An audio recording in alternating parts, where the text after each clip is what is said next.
vérité qui ressort de cette audition, c'est que contrairement à l'idée reçue, en fait, les questions qui ont été posées par mes collègues sur la détention d'une radio, il avait une radio, il n'était pas simplement observateur, il avait une radio avec laquelle il communiquait.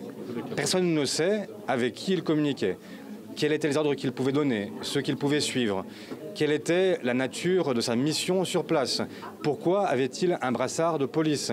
Était-il dans d'autres manifestations préalablement à celle-ci? En a-t-il suivi d'autres? Était-il à d'autres briefings? De toutes ces questions, nous n'avons aucune réponse.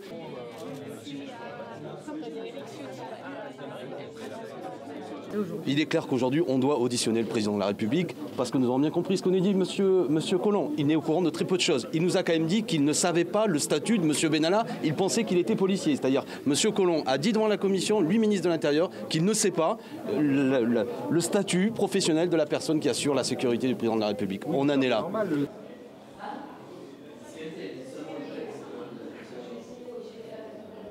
Et ça, c'est précisément le sujet, je crois, le plus grave dans cette affaire, l'existence d'une police parallèle qui ne soit pas soumise à la responsabilité du ministère de l'Intérieur, qui bénéficie de matériel sans que ce soit le ministère de l'Intérieur qui les fournisse, sans que ce soit le ministère de l'Intérieur qui les équipe. C'est le cas d'ailleurs de la voiture dont bénéficiait M. Benalla, qui n'a pas été équipée police par le ministère de l'Intérieur, qui a donc été équipée par une autre voie, par un autre biais.